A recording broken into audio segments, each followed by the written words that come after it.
Hello everybody and welcome back to another in our weekly carrier reposition live streams. As you can see, I went ahead and got the jump things up over there on that side of the screen. So if you're wanting to follow along on the adventure, you are more than welcome to copy, or I guess you can't copy and paste everything. You know what? I'm gonna try to remember to put that in the Discord. How did I do that last time? That's fine. If anybody has an issue trying to find this stuff, you can pop it in there. But I don't want to waste a bunch of time. Let's get into this. Let's get our jump started because it takes 15-ish minutes. I saw somebody post in the Discord that it was taking longer now, so hopefully that's not going to be the case. I'm hoping that's not going to be the case. We'll see how that ends up going, but I don't know. What did it say? Does it jumping? All right, jumping in 15 minutes. So yeah, shouldn't be too bad. Okay, so anyways, I want to make sure we got that countdown before I started jumping into things I wanted to talk about this evening. Excuse me. First thing I want to talk about is, holy crap, it's hot today. It got up to over 100 degrees here in San Diego, and for us, that is unreasonably hot. Now that being said, someone was saying, well, it gets up to 115 where I am. And like, I know there's hotter places in the world. And I told that person I was stationed in 29 Palms, California, United States Marine Corps for most of my first enlistment. And it gets 110-ish very regularly in the summertime. So I'm aware it gets hot. I also grew up in the Charleston, South Carolina area where it's regularly almost 100 degrees and high humidity. So I speak from experience. So if I'm saying it's hot, it's pretty hot. So yeah, just wanted to say that. Anyways, I had an issue earlier where I was trying to do one of my recordings. I was recording my Path of Exile video, and luckily I got to the end of it, but the circuit breaker for my trailer popped. And I was like, what's going on? Because I didn't realize that the circuit breaker had popped. I thought the power went out, which was weird because I have an inverter and battery set up for my trailer, which is supposed to automatically and instantaneously switch over. I've tested it. It does work. I'm not sure why it didn't work this time. But, you know, the power should go out. It should instantly transfer to battery. Oh, you know what? Maybe it's because I had the air conditioner running. I don't know. Anyways, long story short, the heat of today did something that caused my trailer to pull more power than I thought it was capable of pulling, because I have the trailer is equipped with a 50 amp circuit, a 50 amp cable, 50 amp circuitry and everything, but that's only because it's capable of having a second air conditioner unit. And so the trailer by itself with just one air conditioner unit and everything else should not be able to overpower a 50 amps RV circuit line. So I'm not sure why the circuit breaker popped for that. It was kind of weird. I'm not really sure what happened, but reset the switch and I haven't had a problem since then. But yeah, it's been a really, really, really hot day. And then, like I was saying during one of my videos as I was recording earlier today, that our trailer is set up, and I have you can't tell because I'm not going to show you my trailer. It's not cleaned up right now. But I have like a 13-foot slide on one side, which gives me a really nice, big, open concept kind of interior. So when you're standing outside the trailer and you're looking at it, you're like, how can anybody live in that? That's really small. But then you walk inside, and there's like this illusion of space in here that makes it seem really big. Only problem with that is that because it's a slide and it's not as well insulated as other parts of the trailer, and because where we're living right now, we're forced to kind of have our trailer facing in a specific direction. That places the slide, the least insulated part, the part with the biggest windows, the part that is the most susceptible to heat, facing the sun. So on a day like today, when it's over 100 degrees outside, you have the least protected part of the RV with no awning or anything on it, being beat down by the sun, and it's the sitting area that we sit in. It's where my desk is right now. I'm facing the big window that looks outside. So I'm sitting in the hottest part of the trailer, having to do all of this stuff all day. It's just like, ugh, it's hot. It's freaking hot.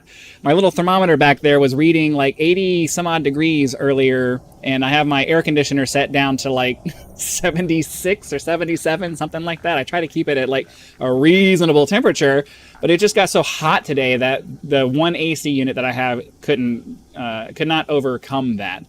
At some point, we want to put a shade system over the slide. Get one of those retractable shades that you can buy and mount it to the slide and have it come out. And then I want to build like a custom awning to like actually angle kind of down over the windows. So that way on hot days like today, we at least get some kind of shade for the most vulnerable part of the trailer. But that's going to be a relatively expensive thing to do, and we could save up for it. But at this point in the year, worrying about it right now is kind of pointless, because we're going to get to the part where we're almost at the end of the hot part of the year. You know, hopefully I say that, but now that I said it, it's not going to be. But we're almost at the end of the hot part of the year, so kind of hoping that, you know, we get past this little hot stretch, and then we have the winter to kind of figure out getting that set up for next hot season. But I was thinking to myself, I really wish that the boat thing had worked out for me, because if I was living on the boat instead, I'd be able to just kind of jump in the water and enjoy that. That would be nice. But yeah, really hot, and that's my primary. That's like my biggest dream. I want to go sail around the world in a sailboat. I really enjoy sailing. My hobbies are just so expensive though, and that's what kind of sucks about like the things that I like to do. Everything that I like to do is super expensive. I actually have a private pilot certificate. I am actually, if I was able to go get my medical done and do some a little bit of flight retraining, I'd be able to go fly airplanes again. I was in a Part 141 school back in I don't even remember what year it was, but it was a little while after I got out of the Marine Corps. We moved to Texas, and I was going to the Fort Worth area, and I was going through a school there. And I haven't flown since because it's so expensive to do, and I haven't had the extra money to do that. But you know, flying is one of those, like, flying is probably, I don't want to say it's my most favorite thing to do. It probably is, but it's tied up there with sailing, because I don't know, there's just something about sailing, harnessing the wind, being out there on the water, having this big, especially if you have like a big boat, having this craft that you're just, you know, manipulating to do what you want it to do on the water. It's just a really cool experience to me. So that's like, that was my original dream, but I also live in San Diego, and trying to do anything nautical related here is just almost, unless you're just rich, it's almost impossible to do, because you have to have a really nice boat to be able to get into a marina in the first place. And then there's a limited amount of liveaboard slips that you can live in. So there's a wait list for that. And you can't get on the wait list until you have the boat. So you're paying rent where you are, and you're paying for, and if you weren't able to pay cash for your boat, you're having to pay for the boat, and you're having to pay for the slip. There's just all these things that stacked up to make it virtually impossible for me to make it happen. So I settled on the RV as like a consolation prize kind of thing. Like I don't feel bad about that necessarily, but it was my second choice, not my first. But I was thinking in the heat today, man, I really wish that I had been able to do the boat thing, because I'd be jumping in the water every like 15 minutes, half an hour, or something like that, trying to cool off from all this insane hot weather here. 29 Palms was 15 years ago, I think, at this point, something like that. So it's been a while since I've lived in a true desert environment. I've been in the San Diego area for a long time, and it almost never gets that hot here. Then again, I mean, I lived in the East County of San Diego for quite a while, and it does get up into the, you know, in the summertime at least, it does get up into the high 90s on a regular basis. So, I mean, I guess I was kind of up in there. It doesn't really matter. So yeah. Talk about the no problem. I assume that there's nobody here, but I continue to talk as if there is somebody here. I don't even know if there's anybody until you messaged me. I didn't even know if anybody was watching at all. I assume I'm going to do the live stream, and then hopefully people watch it later. If people show up for the live stream, that's cool. This is mostly just to give people a chance to kind of hang out. So no need for apologies. I appreciate you showing up. Yeah. So aside from the insane heat here that we're having, I did want to say that I think I'm having kind of a rethink on the way that I'm going to be doing my videos throughout the week when it comes to Elite Dangerous. My initial thought was, we'll set our destination to be the next our goal for the week is to get to the next wave destination for our upcoming live stream Reposition.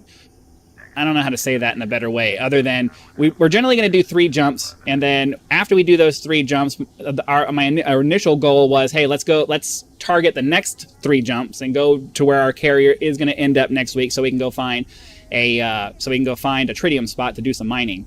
I actually think I'm going to switch that up, because the distance is enough that using my ships that have shorter range makes it kind of a pain in the butt to do that. And I think what I'm going to do instead is we'll jump the carrier to where we're going, and then after that, the videos that I do will be doing exploration around wherever our carrier is, and while we're doing that, we'll hopefully find a tritium ring, and then that way I don't feel like, because what irritated me is that because the ship that we were using this week had a slightly shorter jump range than my exploration ships do, I ended up having to do like 35 jumps or something to get back to the carrier after I was done. So to mitigate that problem, I think what we'll do is that, like, for tonight, we'll do the 3 jumps, we'll get the carrier to where it is. Fortunately, I already know where the tritium is in our next destination, but in the next position next week, we'll go ahead and just do our 3 jumps, and then after that, I'll find a tritium ring as we're doing our normal exobiology exploration kind of thing. So I figure it probably amounts to about the same thing, because we could, exploring in a straight line or exploring in like a sphere around where the carrier is, I imagine it's probably going to yield about the same results. And doing it that way will allow me to stay within, a few hundred light years, hopefully. A few hundred? Is it hundreds? Yeah, I think so. Within a couple hundred light years. Ideally, for all of my ships, within 5 or 6 jumps of the carrier. So that way, wherever we end up happening to be at the end of our time in whatever location we are, I don't have to jump a lot to get back to the carrier. And ideally, we'll be able to find a tritium ring that's really close to while we're doing that. And it'll mean that I won't have to worry about finding a tritium ring when we're done with I won't have to worry about finding a tritium ring all the way at a very far destination and then booking it back. So I don't know. I'm sure I could probably explain that better, but what I'm trying to get to is that instead of going to look for a ring in advance, we'll jump our carrier to wherever it's going to be, and then during the course of our exobiology that we're doing around there, hopefully we'll find a tritium ring during all of that, and then ideally we'll do a single mining episode, and then off camera a couple of times, because that's what I did. That's what I did this week. I went to the ring that's right around here and did a couple of mining sessions on my own just to kind of build up the tritium reserves. So that's kind of what I'm doing. Something like that. So yeah, that'll make it so that we don't have to do that'll make it so we don't have to go so far during the week. We can explore more or less around the carrier, and then when we're done for the week, we can just do a couple of jumps and be back on the carrier, land, and that's it. So that's kind of what I'm thinking. Hopefully that makes sense. I don't know. Carrier services have now temporarily been suspended because we're about to make a jump. Oh yeah. Love that horn. Carrier is now under pre-flight lockdown. All services have been suspended. So, we're more or less just waiting for this jump to happen, then we'll pop in the next one. And then we got another, well, I guess it's what, a 5-minute cooldown, and then another 15 minutes after that. I don't remember if I talked about it last live stream. I know I've been talking about it during videos, but I do like the idea of coming up with some kind of competition or some kind of events that we can figure out that are reasonable to do. Like, I can throw out some random ideas, but I really need some help in kind of fleshing those ideas out or modifying them or doing something that actually makes them doable, because, you know, it's one thing to throw out the idea of, hey, let's try to do some canyon racing or some SRV races or whatever, but we actually need to find places to do that. We actually need to coordinate when those are going to happen. You know, ideally they would be during our weekly live stream that we're doing, so that would be kind of fun or something. I don't know, but you know, it's just something to make these live streams a little bit more interesting, because, you know, it's kind of hard to come up and sit here and talk for an hour without having, you know, so I have extensive experience with public speaking from my time, partially from my time in the Marine Corps, but I also had to practice it a lot when I was going through my college stuff. I do actually have a degree that's completely useless. Not the kind of useless that you hear about, like basket weaving or social something or other, whatever. It's a business degree. But the business degree doesn't really help you, really. I only got the degree because at the way that the GI Bill works, when you get out, they pay for your housing in addition to your tuition. So I wasn't really serious about school. I was more interested in just having my rent paid. so I was going to school and having the extra money while I was working, in addition to that, to kind of, you know, try to make finances and stuff work. How the hell did I get talking about my degree? I don't remember how I got talking about that, and I went on a tangent. Don't remember how I got on that tangent, and now I'm... Oh, I was talking about talking. Okay. So my time in college, anyways. I'll talk about that here in a second once we're done with our jump, because we got 15 seconds left, and I like to enjoy... I'm sure I'll get tired of this eventually, but I still enjoy watching the carrier jumps, because it's just kind of a cool visual thing to see. You know what would be really nice is if we could do a camera view, like an exterior camera view, and watch it from the outside. I wonder if that's possible. That would be super cool. Right, away we go.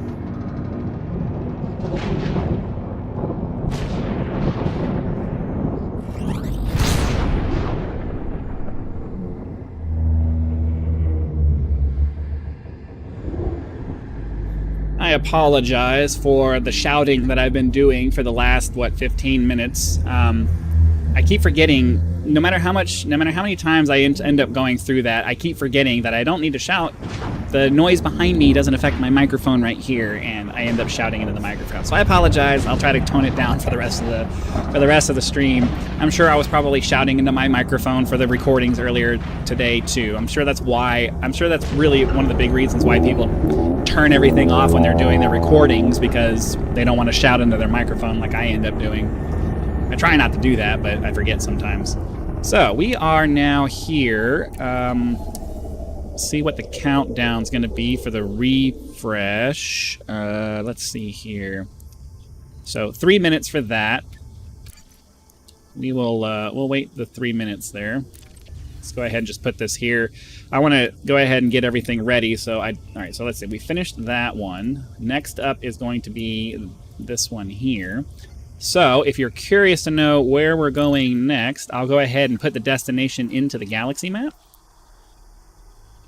I mean, no, I don't need to do that. It's right there on the list. It's over there. What am I doing? I forgot. Anyways, let's see. Yeah, I don't mind not participating in the races. I'll film it. That's no problem. I think part of it's going to be just spreading the word, because I don't have enough reach to get out to a big community to get enough people that are going to be interested into it. So this is one of those things that would have to spread by word of mouth, finding people, because like the idea I have is it's like a galactic racing league or something like that. I think I mentioned it in one of my previous videos, but it's something along the lines of we basically just meander through the galaxy finding cool places to do races, and we assemble a crew of people who are interested in doing that. They come station their ships on the carrier, and then ideally throughout the week, you'll need to volunteer to park out. Oh, okay, I see what you mean. Yeah, okay. Well, but then I would get left behind. I'm not doing that. Okay, I see what you mean. You got to be a little bit more specific. I didn't catch that. Anyways, talking about that. Anyways, I would need help spreading the word out and finding people who are interested to do it. And then throughout the week, we would have to, ideally we would have multiple people out there doing exploration, hopefully finding cool places for us to do a race. And then by the time we get to our live stream, we say, okay, this is what we're going to do for this week, and then we'll go do it. That obviously requires a bit more coordinate. Like, I can do the logistics for it, but assembling the people and finding the actual areas and stuff like that, that's going to require more than just me to make that happen. So it'd be cool if we could figure that out. Let me get back in here and make sure that I'm paying attention to this, because I don't want to waste a minute on the countdowns for these. They already take long enough to get these done without having to waste another 2 or 3 minutes because I get lost in a conversation topic. When this is done and we actually get the thing scheduled, I'll go back to talking about being able to talk. But I got to get back to that. But it's going to be irritating if I start trying to go back into that subject again, and then 50 seconds from now I have to stop and do this. So mostly we're just going to be focusing on that. But I definitely, I think it's, like most things in life, it would be a really cool idea if we could figure out doing some kind of galactic racing league, or whatever cool name we could come up with to call it. SRV races, ship races, whatever anybody wants to do. And I think it would be a really cool thing that would build a community if we could figure out how to make that actually work. But it's not something I could just do. I can't just will that into existence. That's something that, we would have to figure out how to, as a group, do that together. So if you're interested in that and you happen across this live stream, spread the idea out to other people. Let's get everybody in contact and start putting this together, because I think it would be a really cool thing. And as I just said, under a mistaken impression, I'm perfectly happy to just sit there and film it all. I don't have to actually be the one racing, even though I enjoy racing. Okay, so let's get the next destination in. There we go. Now we're on our way. And I can get back to talking about I keep forgetting to verify and double check and see how long the actual countdown's going to be. So, yeah, okay, right around 15 minutes. That's not bad. Okay, talking about talking. I've had to do a lot of public speaking in my life. 11 years as a Marine musician, and especially in leadership positions as a Marine musician, I had to do a lot of talking to people. I don't really like talking. I'm not a big fan of talking. I know I'm here doing but I'm also a very performative kind of person, which is not my personality. It's just kind of what life has shoehorned me into. Because, music was always kind of a, hey, this is kind of fun to do. And then life kind of slapped me in the face right after, well, let me see. So after high school, I was going to college back in 2001.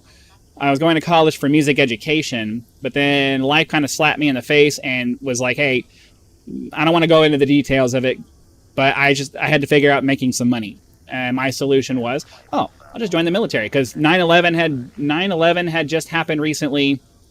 I was feeling particularly patriotic, and it seemed like a solution to solve my monetary problems. I was 19 at the time. You're young, you're stupid, you don't know what you're doing. Whatever. I made the decision I made. Walked into the Marine Corps office, Marine Corps recruiting office, because the Navy office next door was closed because it was a Sunday, and they were like, "Oh yeah, they're closed on Sunday, but why don't you sit down?" And then the rest is history. They remind me. I'd already seen that they had a music program, because they go to high schools and stuff and like advertise that. But I knew they had a music program. They reminded me that they had a music program. They had me go through all the paperwork and set up a process, do the audition and all that stuff. And then off you went. And for those of you who don't know, musicians are full-on Marines. Like, I had to do everything that every Marine ever had to do. Physical fitness training, shoot the rifle. I was this close to going to Iraq to do rear security and stuff like that. So I would have been in harm's way. We got canceled at the last second. But I know I keep going off on a bunch of tangents, because now I'm talking about the Marine Corps and my brain's just going all over the place. I'm talking about talking because I'm trying to get to the part where I did a lot of talking. But as a musician, you have to... Well, okay, I don't remember how I got to that. Being shoehorned into doing things that are not my base personality. I'm not particularly a big fan of talking to people. People make me uncomfortable.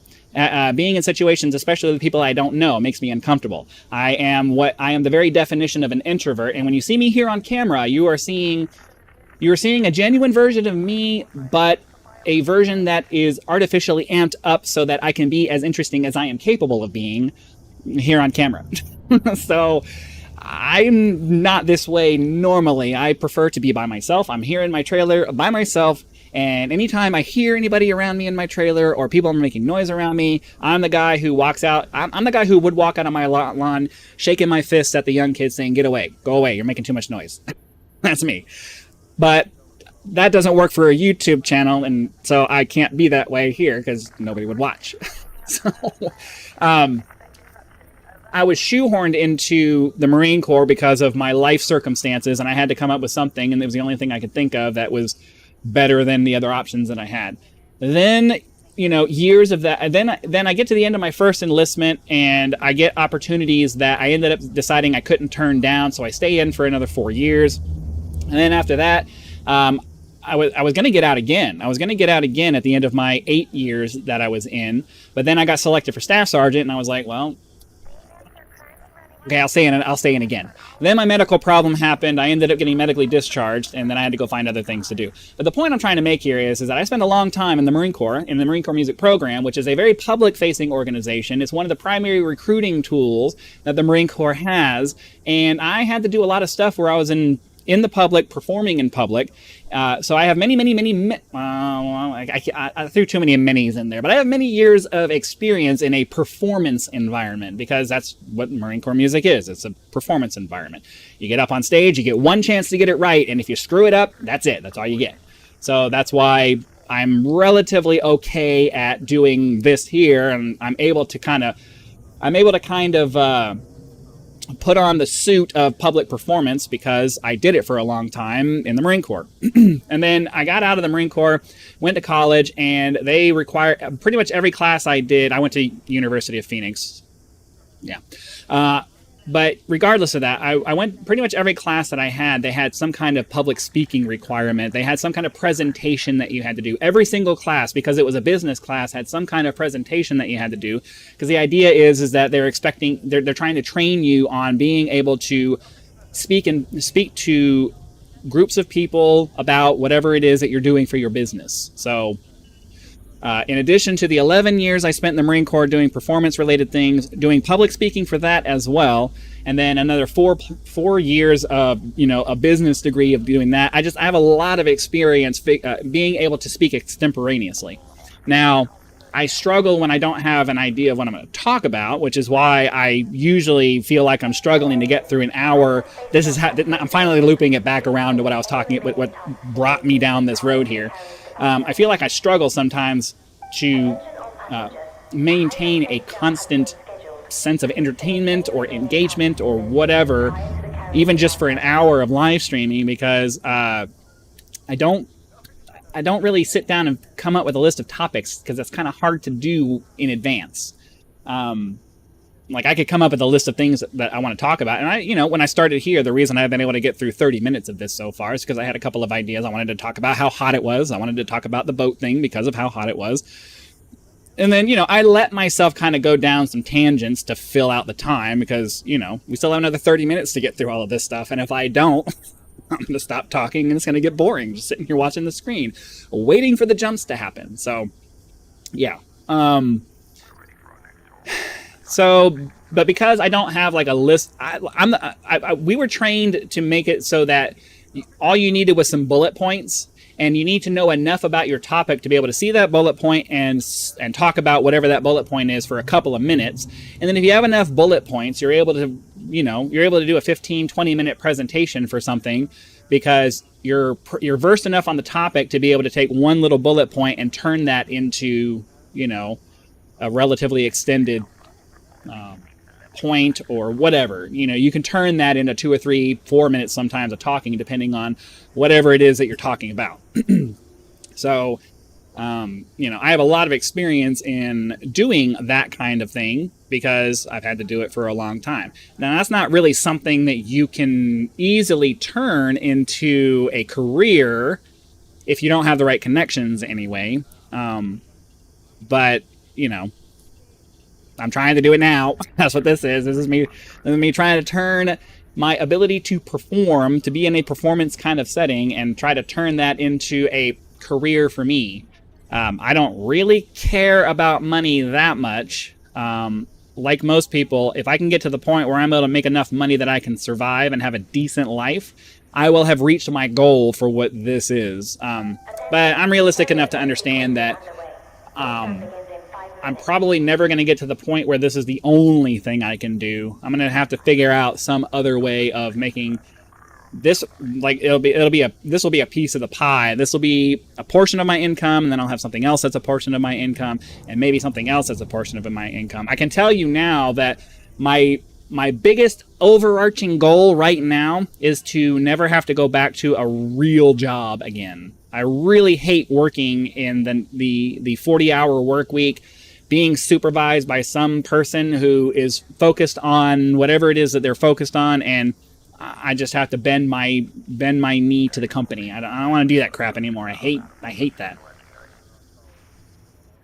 So I'm hoping I can figure out getting my life together in a way that I can take the performative things that I can do and some of the sort of creative things that I can do, and figure out how to turn those into income streams for myself that ideally will last a long time. I don't know. Yeah, bend the knee to a company that doesn't care. And that's one of the big things. And I had a second channel for a while. I had a second channel for a little bit. It was actually, I don't want to say popular, but it got a fair bit of views. But I talked about all the things that I don't talk about here because I know nobody wants to hear it. Political things, my opinions on things, on social things. The stuff that on most channels will get half of the people just not wanting to listen to you anymore. But I talked about that a lot on that channel because, so many with the 20th century got ourselves into believing that the company is supposed to care about you and support you, and people had retirements and stuff like that. And there's a reason why all that went away. It's because the companies never really cared about you. It's because at the time, retirement was a way of getting old people out of the workforce so that you didn't have to have them hindering production. That's why retirement, like actual full-on retirement, lifetime retirement until you die, became a thing. Because they needed to get the old people out of the way so they could bring in new people to work on factory floors and stuff like that.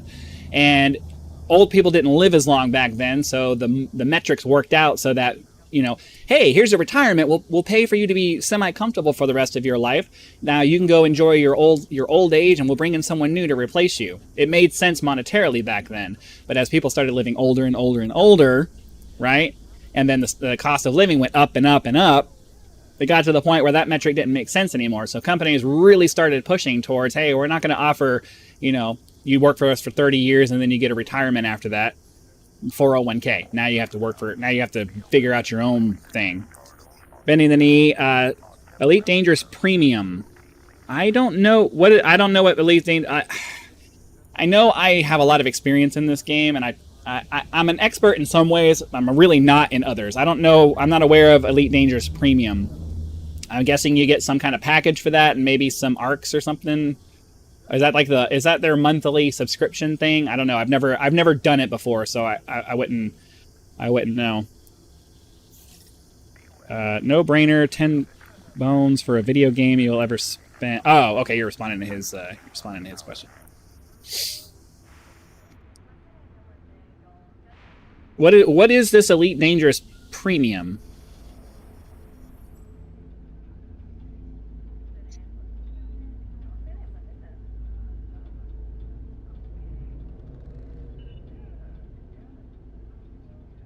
Huh. Oh, so you haven't even played the game. Okay. Okay, I got you. I don't know. I bought Elite Dangerous a long time ago. Not when it first came out. I've had Elite Dangerous, but I have had Elite Dangerous for a long time, and the only things I've purchased since then have been the expansion. So I'm not aware of any packages or anything else that they have, because I just haven't really kept up with that part of it. It's been a very long time since I've had to initially purchase the game, so I don't know deluxe or premium or whatever it is. You know as much as you probably know more about that than I do, because I've been in Elite Dangerous for a very long time. Years, many years at this point. We're almost at our second jump, and then we have one more after that, and then we'll be done. We do have the mining location for the where we're going to be finishing up today. So after this, I will be going to do a mining episode, because we already have that one marked. But like I said, after this, I think I do. I don't know. I don't know if I had it before Horizons. I want to say no. I think I bought it. I don't even remember when I bought it, but it was a long time ago. I don't think it was before Horizons. I think I did get into it after Horizons at some point. I don't know how far after Horizons, but yeah, because I mean, I've always had an SRV, so, and I'm pretty sure that came out with Horizons, right? The landable planets and all that stuff was Horizons.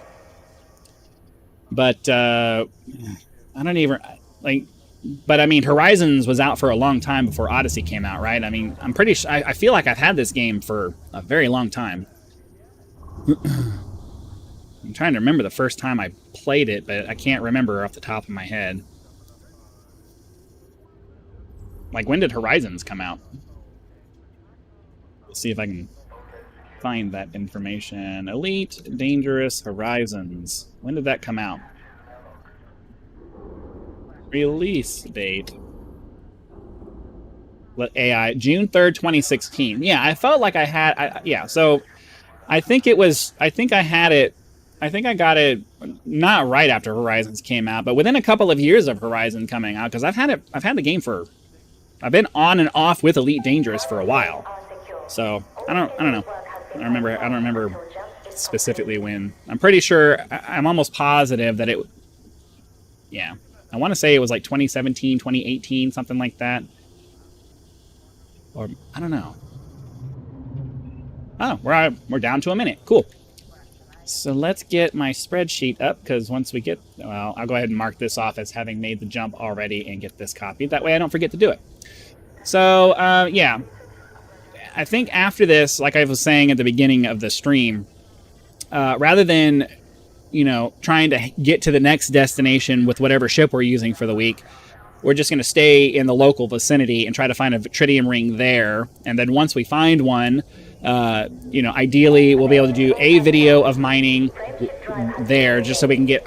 I want to try to do like a weekly mining video, just to have some variety content in what we're doing. but it also makes sure that we don't go too far from the carrier, so that when I have these shorter jump, I can use my shorter jump range ships and not have to do like 50, 60, 70 jumps to get back, or to get there and to get back. Like, that would be ridiculous. All right, let's take a break and enjoy another jump.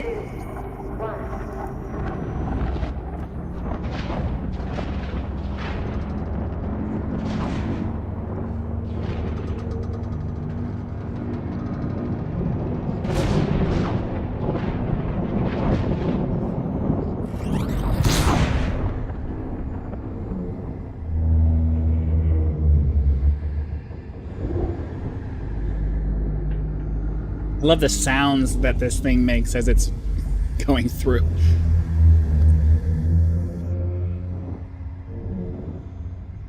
Sounds like there's some kind of crazy animal outside when you're going through it. Sounds like the call of some kind of... It sounds like Cthulhu or something making noise out in space. I don't know much about Cthulhu. I know the reference and I know what it is. And, well, I don't know. I mean, I don't know how to explain that. I don't know enough about Cthulhu that you could talk to me and I could have an intelligent conversation about it. But I have watched a bunch of videos on the lore of the Cthulhu mythos and all of that stuff. And so I know more probably than the average person, but not enough that if you said something to me, you could expect me to know what the hell you're talking about. I guess. I don't know. I'm not super interested in horror or any of that stuff, but I know enough about that, mostly because of Will Wheaton. I liked watching that show Tabletop back in the day, and he's a big Cthulhu fan. Deluxe version. Oh, okay. Yeah. Well, yeah, I would say if it's on sale right now and you haven't played Elite Dangerous, I would get it right now. Get it now. If you can get everything for $10, that's a good deal. Go get it. It's absolutely worth $10. As long as you approach it from the mindset of understanding that, like most sandbox games, you're going to have to come up with your own things to do. They only have so much that you can do that's prescribed by the game. So, like Minecraft or any of those other things, you're going to have to come up with your own projects, your own goals, your own overarching mission that you're going to be doing, whether it's exploration or combat, or you want to go fight Thargoids or whatever. Just as long as you have that in your mind, you can get past that part where you say, oh, I'm bored with this now because there just isn't enough to do.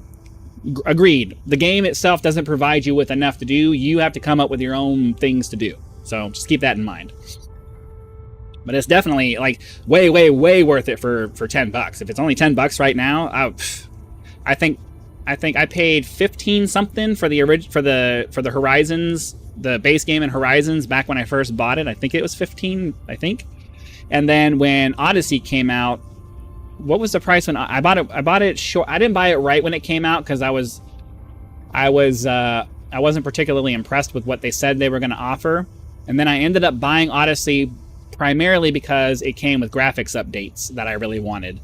And then after that, I ended up getting into all the exobiology and all that other stuff because I wasn't really interested in on-foot combat. If I want to play on-foot combat games, I'll go play a game specifically designed to do that. I didn't really care about that, and they were making a big deal about the whole combat game. Yeah, I think I paid $30 for it. It was like $29.99 or something like that.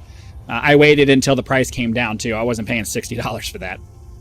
But yeah, I was initially not particularly interested in Odyssey because they were the developers and everybody was making the big deal about how it was going to be this first-person shooter thing. And I was like, I don't play Elite Dangerous for the combat. I know Elite Dangerous, it's supposed to be dangerous and it's supposed to be combat and all that stuff. That's not what I play Elite Dangerous for. I play Elite Dangerous for the space environment. I play Elite Dangerous for the ships. I play Elite Dangerous so I can feel like I'm out in space and exploring and interacting with a universe.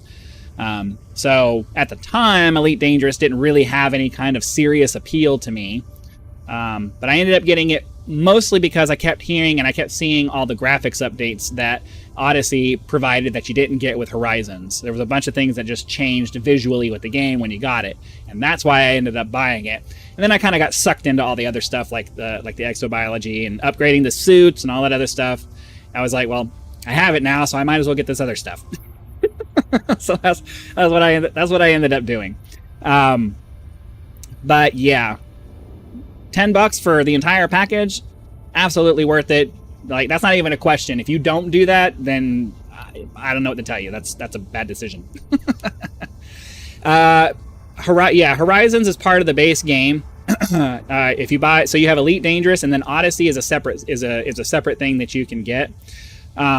The Horizons is so they have two separate. I don't want to call it shards or whatever it is that you want to call it, but Horizons Horizons and Odyssey are not connected. I don't know how to explain this.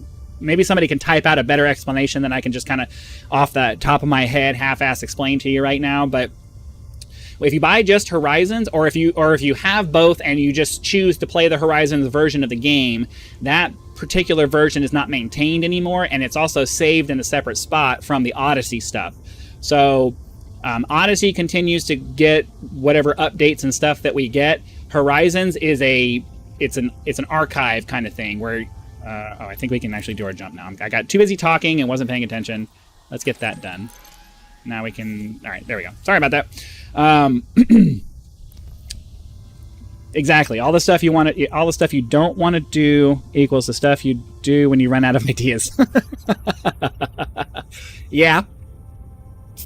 And that's why it's a good idea to try to come up with ideas of things to do that you want to do, so that you don't end up having to do the grindy stuff that you don't want to do. But I mean, realistically, everything about this game has a grind component associated with it. So you're always going to end up having to do things you don't want to do. But the point I'm trying to get to is that, you know, you can live with the stuff you hate as long as you have a overarching goal you're trying to get to. And that's the part that you need to come up with yourself. Like, you need to come up with a goal that is significantly difficult to do, that it's going to take you a long time to do it. So, for example, our trip out to Beagle Point was a goal. It's a goal that I've done before, but I wanted to do it for my channel. And I knew I didn't want to cut out, 90% of it, because why do that? So my goal was, I want to film a trip out to Beagle Point, and I want to take you guys along for the ride, and I want to take you back, and now we're doing this. So those are the goals that I came up with to kind of help me stay in the game and have something to work towards. And then all the grindy stuff is just what you have to do to make that happen. Possible engineering on your ships while aboard your own carrier. Yes, as long as you have the materials. As a matter of fact, I don't think you can do it from here, but we have 15 minutes. Let's run downstairs, and I'll show you that is absolutely something you can do. Since it's only going to take me a minute to run over to my ship. I already know what I'm going to talk about next, because now we're running over to the ship.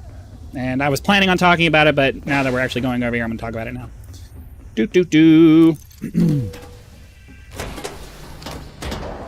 You've been making billions selling Odyssey components. Billions?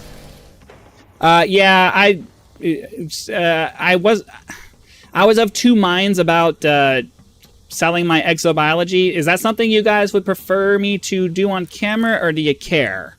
Because I figured we've sold enough exobiology, or we've done enough exobiology, and we sold the big amount that we're going to sell. I made like 33. I made just enough to cover the carrier cost. So it's not like staggering amounts of money. You made 10 billion from selling mission stuff to the bartender? 10 billion with a B? So yeah, engineering. The remote workshop is available, and I believe for anybody who's with me on this journey, it's available for you as well, because I have the shipyard. But yeah, you can, as long as you have the materials, you can go through and like I could do this right now if I wanted to. So totally available.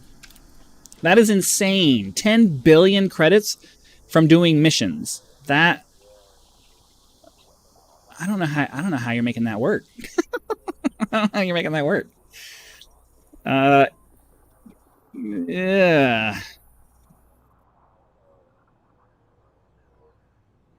Yeah, no, and I appreciate that, but I figured we we saw the big number that we did when we got back from our trip to Beagle Point. So at this point, I mean, unless people make a big deal about it, I'll probably, if I happen, well, I don't know.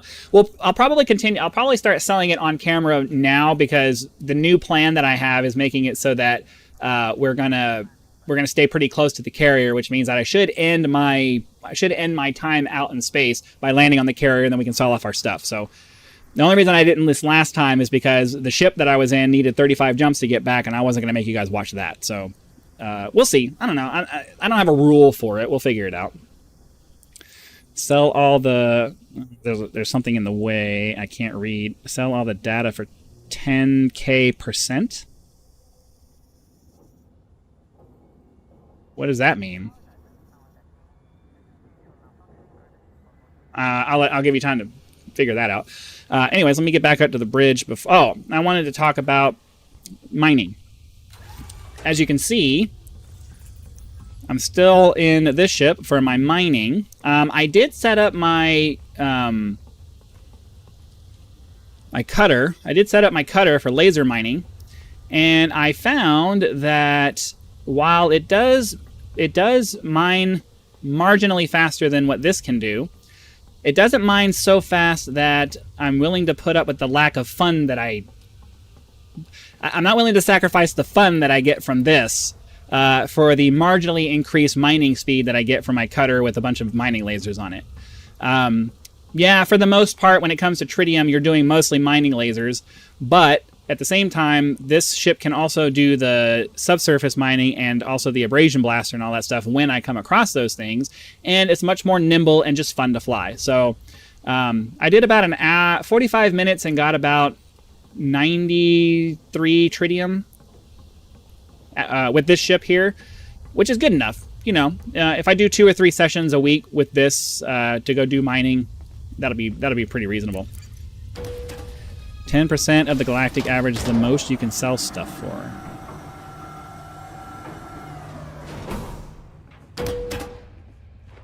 Oh, okay. 10,000%. I saw the K there, but my brain just did not register it for some reason. Okay, 10,000%. Gotcha. Actually, we haven't. Let's go see what the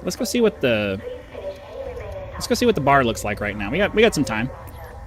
But yeah, I really like the Type 8. I don't know. Aside from just the fact that it looks really cool, it flies really well. It flies exceptionally well. Even when loaded down with limpets and cargo and all of that stuff, it just... Aw. Oh, we got a nice view of a nebula there, though. Look at that. And a really pretty star. That's got to be relatively close if it's that color. That's cool. All right. Well, there's not too much to see out the window here. I just wanted to see if we had any kind of cool view. But anyways, yeah. I'm a big fan of the Type 8. I have to say. I really love the way that it handles, and I love the way that I'm able to kind of fling myself around asteroids in it. And yeah. So I think I do still want to go give the... why do these names just... As soon as I think about the name of something, it just goes away. The Federal one, the Corvette. I still do want to kind of take my Corvette out to see if see how it does with the setup I have for that. Because I looked up some videos before we left for, you know, mining options for keeping up on tritium. And there's a couple of videos out there, and the guy has a cutter build, and he also has a Corvette build. And the cutter build is a all mining laser option, and the Corvette build is the cutter build is an all laser option. The Corvette build is a laser / subsurface displacement build. Yeah, because it's more maneuverable and it's easier to do that in that ship rather than the cutter trying to fling its big butt around freaking asteroids. The cutter's fine. I mean, you're able to get a crap ton of limpets out there, and you know, you're able to laser mine a lot. But I found that even with, because the build has you using the pre-engineered, yeah, it definitely handles way better than the cutter. The build has you using 4 of the pre-engineered mining lasers because they have the extra range, which allows you to kind of get started on the next asteroid as you're waiting for the limpets to pick up what you just finished mining. And then it has 3 of the Class 2 lasers. And I found that with the power usage of those 3 Class 2 lasers, I ended up almost using my 4 Class 1 mining lasers exclusively, and then you know, you get a little burst of it, and it does actually, you know, bring the percentage of the asteroid down pretty quickly, but then your capacitor runs out really fast too, so you end up having to turn it off, and then you wait. And yeah, it's still definitely, you know, noticeably faster than just 4 mining lasers for the class 1 mining lasers by themselves, but not so much faster that it's worth giving up the fun of being able to, you know, fling yourself around asteroids. And the little mini, I don't typically like mini games for things. And I don't really like the subsurface, the subsurface displacement mini game that they have. I don't really like it, but of the mini games that they have, I think that's the best one because it forces you to actually be engaged. I personally think, well, you guys already know what I personally think. If you've watched me for any length of time, you know what I personally think about it. I personally think that you should be able to just shoot it in there, and the AI for the drill just drills it for you. But, oops, sorry about that. I'm a hand gesture person when I talk about things that I'm interested in or passionate about. And I hit my microphone. Yeah, I think you should as long as you get the drill in there, the drill should just do all the work. You should be able to fire one drill in there, and it extracts all of the tritium, and you just wait for it to finish. Because here's the thing. When it comes to getting things done, I have no problem with it requiring time to get done. The problem that I have is that it requires active engagement for long periods of time to get them done. Like travel, for existence, getting from one place to another. I don't mind that it requires a certain amount of time to get from one place to the other. It should take, you know, a significant amount of time to get to Beagle Point. Does it require me to manually pilot my way there the whole way? I don't think it should, but that's the mentality that they have. When it comes to mining, I think it's the same. I have the same kind of viewpoint on it. Certain things absolutely should be manual. You should manually get whatever tool it is that you have to the resource that you're trying to extract. But once you get the tool there, the tool should just do all the work for you, and it takes X amount of minutes minutes or seconds or whatever it is for it to extract all of that stuff and for your limpets to pick it up. I don't like this idea that they have where you are just required to manually do every aspect of the entire process other than your limpets picking up the stuff for you. That's the only convenience that they give you. I don't necessarily... My backdrop looks like I'm sitting in my carrier's... Why do you say that? Because of the lights? I forgot I even had those lights there. I installed strip lights on my slides. So that's my kitchen slide over there. And then I have another strip of lights that's going around my 13-foot living room slide here. And I did that because I wanted to be able to turn off all the main lights because they're really bright and yellow, and just have the colored lights there for when, because I like sitting in the, I don't like it being bright at night. I like being able to just turn off most of the lights and have just enough light to sit and watch TV or be on my computer or whatever. I like being in a dim room. I'm not a big fan of sitting around in a bright room. So yeah, I bought those strip lights a few years ago and installed those, and they're plugged into my USB ports. Unfortunately, the USB port on that side of the trailer over there, which is where this set of lights right above me is plugged in, went out on me, and so now I can't turn one of my strips on, and it's really annoying. I hate it. Nice backsplash. That's what came with the trailer. That's what came with the trailer. I picked this because I liked that it had the big opposing slides. It makes it feel like it's a big space in here. So yeah. No, I don't know that I don't agree with the idea of being able to park the fleet carrier and get passive income just letting it sit there. I don't know. I don't want to say I categorically disagree, but I have no problem. I mean, I guess that kind of, I don't know. I think, because here's my thing. My first space game was EVE Online, and you got your skill points by just setting a skill point, and then you had to wait a certain amount of time to get that. So I've been kind of preconditioned towards, you shouldn't have to necessarily work towards everything. You just allocate something, and it ends up, you get it. So, I don't know that... I don't know.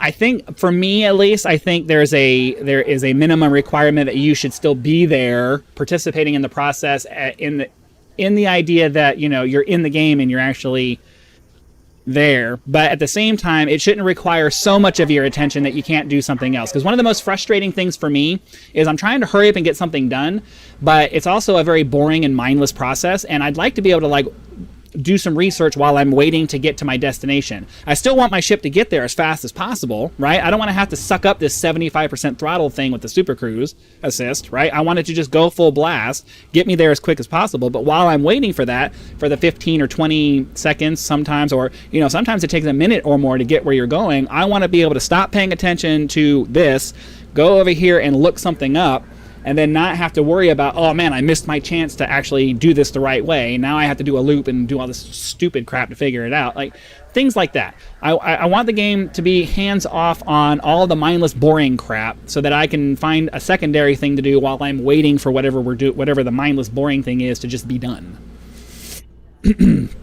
So, yeah. Anyways, yeah, we're here at the end of our live stream for this evening. We have about a minute until we begin our jump. And I'm a big fan of closing out the stream as we finish our jump into the next system. So I'm going to say, for those of you who are just joining the channel, be sure to like the video, subscribe to the channel, help us reach 10,000 subscribers. Join the channel as a member. You'll get early access to videos, among other things, or you can just leave YouTube's version of a tip with the thanks button. Really appreciate you joining us for this weekly live stream. Come back all throughout the week for continuing videos as we explore the galaxy around our fleet carrier, do some mining, try to find a bunch of different cool things to do. And yeah, so we're going to sit here and wait for the jump to happen, finish that out, and then call it an evening. Attention all personnel. Frameship drive has been engaged. I'm glad I moved my mouse because I want to get the timing of actually switching back to the back to the end of the stream down right. I would y'all would have had a whoop before when I went to try to do that. Counting down. Thank you very much for joining me, guys. 5, 4, 3, 2, 1. And away we go. I'll wait till we finish the jump to close it out.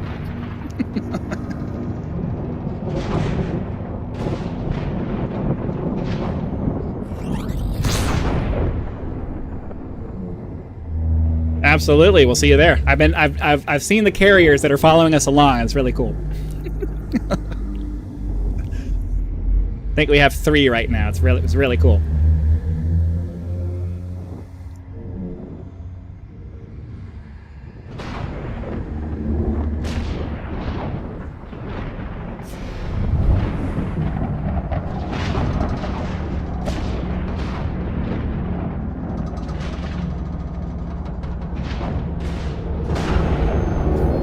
And since this is a visual format, and I was a Marine, I can just do this.